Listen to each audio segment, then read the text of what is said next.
हमारे मंदिरों पर कब्जा किया गया है, ऐसा नहीं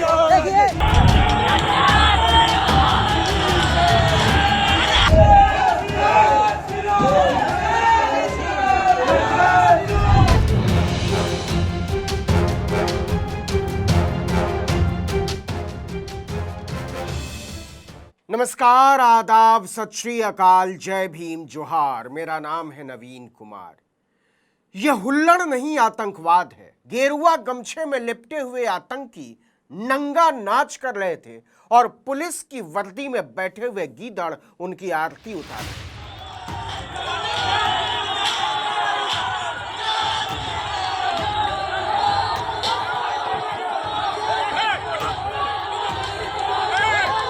फतेहपुर से आई ये तस्वीर बता रही है कि उत्तर प्रदेश की सरकार को, प्रशासन को, व्यवस्था को और पुलिस को अब गुंडे मवाली उठाईगीर और गिरह कट चला रहे हैं।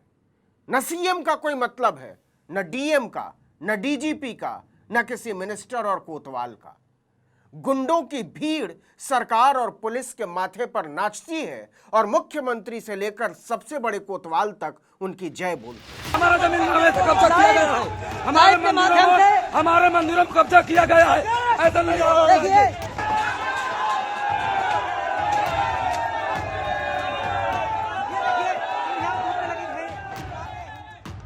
हिंदू महासभा का ये तुंदियल प्रांतीय उपाध्यक्ष मनोज त्रिवेदी, जो बिना दीवार पकड़े संडास तक में नहीं बैठ सकता, वो खाकी को नोचता हुआ मकबरे तक पहुंच जाता है और ऐलान करता है कि यह मकबरा नहीं, मंदिर है।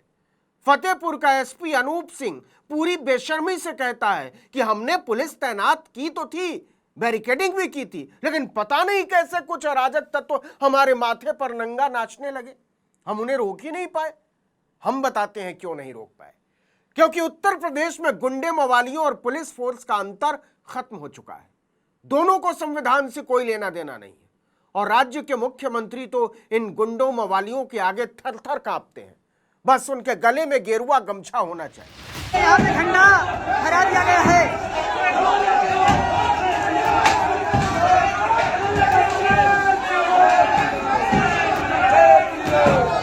देखिए, अब यूपी में संभल के बाद फतेहपुर में भी मस्जिद और मजार को मंदिर साबित करने का गंदा खेल शुरू हो चुका है।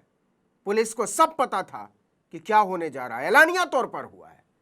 प्रशासन को भी पता था क्या खेल चल रहा है, सरकार को भी पता था कि आतंकी क्या करने वाले हैं, और तीनों शांति व्यवस्था बहाल करने की एक बेशर्म नौटंकी करते रहे। नतीजा 11 अगस्त की सुबह ही करीब 10 बजे अचानक बजरंग दल, हिंदू महासभा समेत कई हिंदू संगठनों के कोई 2000 लोग ईदगाह में बने मकबरे के अंदर पहुंच गए।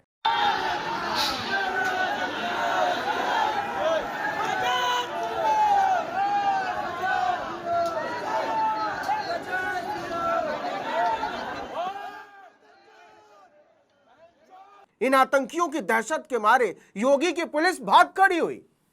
यूपी की निकम्मी, निखट्टू और नाकारा पुलिस की हालत ऐसी है कि 4 लंपट आकर उसकी वर्दी की इज्जत की धज्जी उड़ा देते हैं और वो इस पर हो करके हंसती रहती है, दांत चियार कर। ऐसा हम इसलिए कह रहे हैं कि आतंकियों ने जो कुछ भी किया वो पुलिस के सामने, या कहिए पुलिस की निगरानी में किया।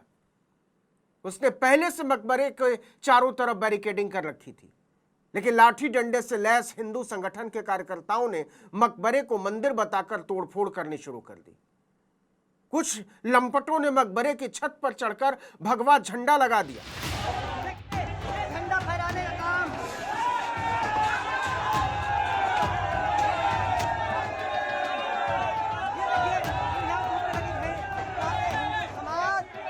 झंडा लहरा दिया है, झंडा लहरा दिया है। यहाँ पे हिंदू महासभा का तोंदू नेता मनोज त्रिवेदी भीड़ के साथ मकबरे के अंदर पहुंचा और पूजा करने लगा।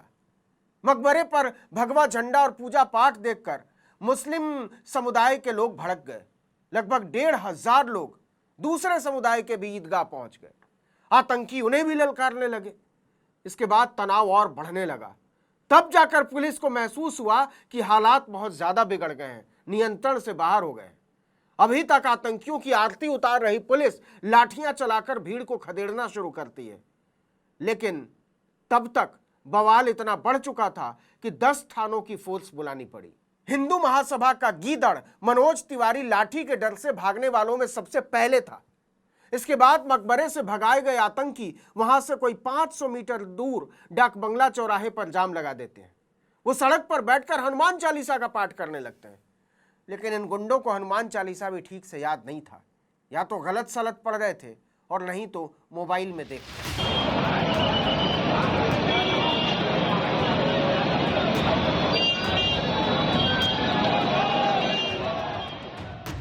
अभी तक आतंकियों की आरती उतार रही पुलिस की समझ में आ जाता है कि उसका निकम्मापन अब भारी पड़ सकता है। फौरन 6 जिलों के एएसपी रवाना किए जाते हैं। इनमें चित्रकूट, बांदा, हमीरपुर, कौशाम्बी, प्रतापगढ़ और कानपुर देहात के एएसपी शामिल हैं। पुलिस की बैरिकेडिंग और मौजूदगी के बावजूद मकबरे में आतंकियों के घुसने की खबर पाकर प्रयागराज के एडीजी संजीव गुप्ता भी मौके की तरफ रवाना हुए। फ्लैग मार्च करके ड्रोन कैमरे से निगरानी की नौटंकी शुरू हुई। एडीजी के आदेश पर 6 जिलों के एसपी फतेहपुर पहुंचे तो देखा कि माहौल बहुत तनावपूर्ण है। एसपी अनूप सिंह ने बेहयाई के साथ कहा कि पहले से यहां फोर्स तैनात थी, उसके बावजूद कुछ अराजक तत्व अंदर पहुंच गए, उन्हें खदेड़ दिया गया है। मौके पर सिर्फ पुलिसकर्मी तैनात हैं, सभी को यहां से वापस कर दिया गया है। लोगों ने जो झंडा लगाया था उसको भी हटा दिया है हमने।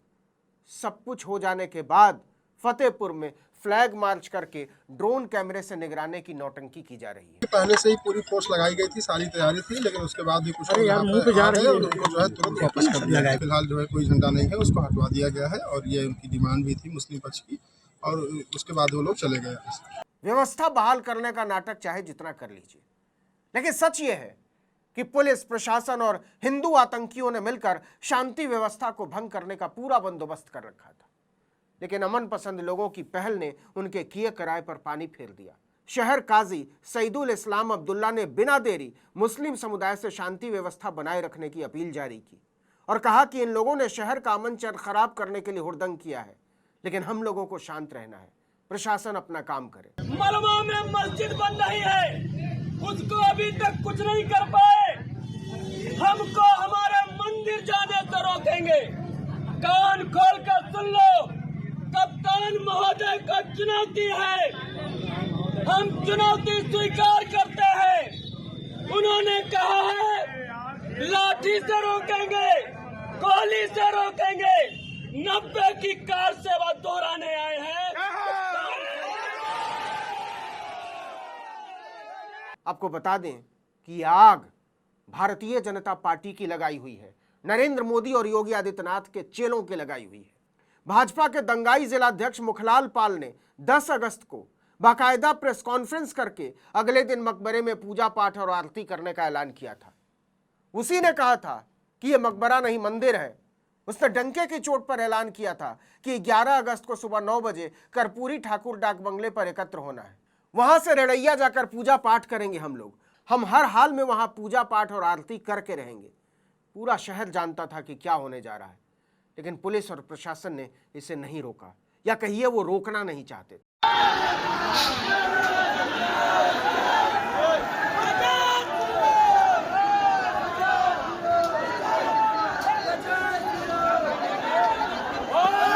आपको बता दें कि फतेहपुर शहर में ही आबू नगर इलाके में ईदगाह है। इसी ईदगाह में नवाब अब्दुल समद का मकबरा बना हुआ है। स्थानीय लोगों का कहना है कि यह मकबरा 200 साल से भी ज्यादा पुराना है। 4 दिन पहले मठ मंदिर संघर्ष समिति नाम के एक छुटभैया संगठन ने डीएम रविंदर सिंह को ज्ञापन दिया था और इसमें खुलेआम कहा गया था कि यह मकबरा नहीं बल्कि ठाकुर जी का मंदिर है, वहां से कब्जा हटाया जाएगा। साथ ही ऐलान था लिखित तौर पर कि 11 अगस्त को हम लोग इस जगह की साफ सफाई करके जन्माष्टमी मनाएंगे। 10 अगस्त को डीएम रविंदर सिंह और एसपी अनुज सिंह ने मौके का मुआयना भी किया था।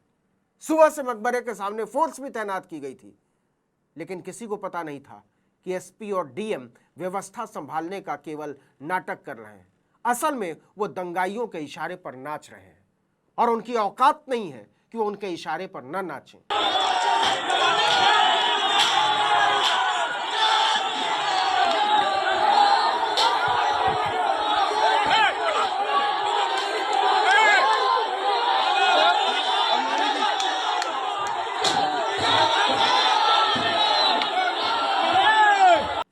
उत्तर प्रदेश में सरकार, पुलिस, प्रशासन और सिस्टम की हालत।